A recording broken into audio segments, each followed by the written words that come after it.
आज हम बनाते हैं फेस्टिव स्पेशल या हम कह सकते हैं गणपति स्पेशल चूरमे के लड्डू। आज जो चूरमे के लड्डू हम बनाने वाले हैं बहुत ही टेस्टी बनकर तैयार होंगे और बिल्कुल बेसिक चीज़ों से ही हम लड्डू बनाकर तैयार करने वाले हैं।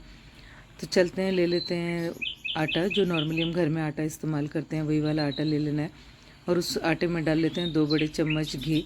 तो जब भी हम किसी भोग की तैयारी कर रहे होते हैं तो उसे घी के साथ ही प्रिपेयर करना चाहिए। 2 चम्मच डालने के बाद मुझे ऐसा लगा कि थोड़ा-सा घी कम है, तो यहाँ पर मैंने 1 चम्मच और ऐड कर दिया। तो तकरीबन 3 से 4 चम्मच आप घी का इस्तेमाल कर सकते हैं और ईज़िली जिस वक़्त ऐसे मुठिया बन जाए ना इसकी, उतना इसमें घी ऐड कर देना है। घी अच्छे से डालने के बाद अब इसका एक थोड़ा-सा टाइट डो बनाकर तैयार कर लेंगे।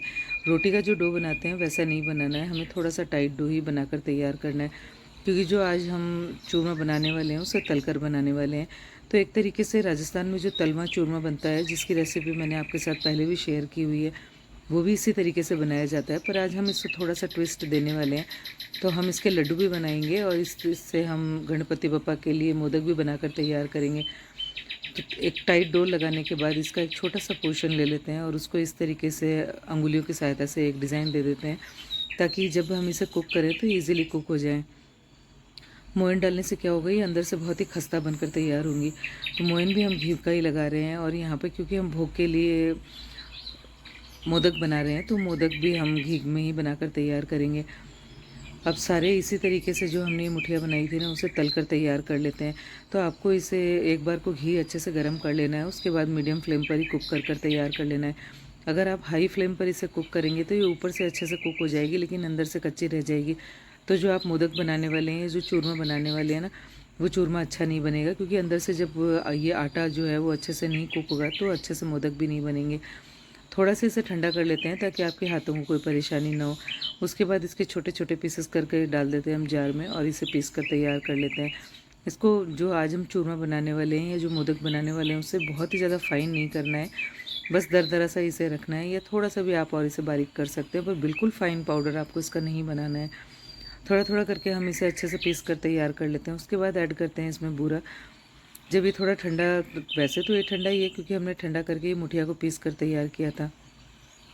पसंद के अनुसार इसमें कम ज़्यादा जितनी भी आप चीनी डालना चाहें उतना आप पिसी हुई चीनी या बूरा इसमें ऐड कर लें और अच्छे से बूरे को ऐड करने के बाद मिक्स कर लें। उसके बाद यहाँ ले लिया है मैंने थोड़े से ड्राई फ्रूट।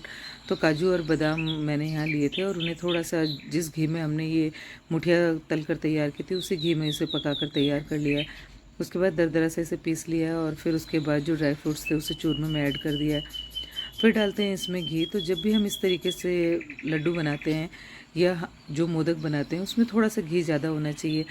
तो घी आप देख लें कि जिस तरह से आपको ये महसूस हो कि ईज़िली ये बंध कर तैयार हो रहा है लड्डू, तब तक के लिए आपको इसमें घी डालना है और घी थोड़ा-सा हमें इसमें ज़्यादा ही रखना है। तो यहाँ क्योंकि हम लड्डू बना रहे हैं या भोग के लिए मोदक बना रहे हैं, तो उसमें घी तो वैसे भी थोड़ा-सा ज़्यादा होता है, क्योंकि जो हम आज चूरमा जो हमने तैयार किया है ना, वो जब आप जैसे तुरंत ही अगर कंज़्यूम कर लेते हैं तो ठीक है, एल्से से अगर हम थोड़ी देर छोड़ते हैं ना तो इसमें घी थोड़ा कम हो जाता है। तो आपको इस वक्त इसमें घी थोड़ा-सा ज़्यादा रखना है। जब आप इसके लड्डू और मोदक बना रहे हैं ना उस वक्त थोड़ा-सा घी ज़्यादा रखना है हमें। अब ये लड्डू बनाने से आपको दिख रहा है ना कि इसमें घी कितना ज़्यादा है, तो आप इससे थोड़ा-सा ज़्यादा भी घी का इस्तेमाल कर सकते हैं, अगर आपको इसे थोड़ा-सा थोड़ी देर बाद कंज़्यूम करना है तो। नहीं तो तुरंत ही अगर आप कंज़्यूम कर रहे हैं तो ठीक है, बहुत ओवर घी का भी इस्तेमाल नहीं करना है। पर जिस तरीके से हम लड्डू बनाते हैं उस पर अच्छे से घी की लेयरिंग अगर नहीं आती है ना, तो हमारी माँ ये कहती है कि नहीं, इसमें घी थोड़ा-सा कम रह गया है। तो आपको घी यहाँ पर अच्छे से इस्तेमाल करना है ताकि जो आप लड्डू बना रहे हैं उसमें इस तरीके से ऊपर की जो इसकी लेयर है उसमें आपको घी का पता चलना चाहिए। इस तरीके से जो चूरमा था उसके थोड़े से बना लिए मैंने लड्डू और थोड़े से बनाकर तैयार करेंगे हम मोदक, क्योंकि आज जो हम गणपति बप्पा को लगाने वाले हैं ना, तो वह हम मोदक ही लगाएंगे। तो इस तरीके से कोई भी आपको इजीली मार्केट में इस तरीके से मोदक बनाने का सांचा मिल जाता है। यहाँ मैंने ये वाला सांचा लिया है, प्लास्टिक का सांचा भी इजीली मार्केट में अवेलेबल है। और इस वक्त तो क्योंकि बप्पा का सीज़न ही चल रहा है ना, तो आपको इजीली मार्केट में हर जगह आपको सांचा मिल जाएगा। तो आप इस तरीके से सांचा ले लें और उसके बाद उसमें अच्छे से दबा दबा कर आपको यहाँ चूरमा डाल देना है और इसे आपको मोदक का शेप देना है। शेप अच्छे से दे लिया है हमने यहाँ पर मोदक का। तो देखने में कितने परफेक्ट लग रहे हैं ना, यकीन मानिए आप इस तरीके से जब चूरमे का मोदक बनाएंगे ना, तो आप बार बार से इसी तरीके से आप मोदक बनाकर तैयार करेंगे। तो परफेक्टली इसी तरीके से सारे मोदक आपको तैयार कर लेने हैं। घी डालने में आपको बिल्कुल भी कंजूसी नहीं करनी है और जब आप इसे तल रहे हो तो आपको इसे मीडियम फ्लेम पर ही तल कर तैयार करना है। आप बहुत अच्छे मोदक बनाकर तैयार करेंगे और चूरमे के लड्डू बनाकर तैयार करेंगे। तो इस तरीके से आप इस सीज़न बप्पा को इस तरीके से चूरमे के मोदक बनाकर भोग लगा सकते हैं। तो इस तरीके से मोदक बनाएं एंड एंजॉय।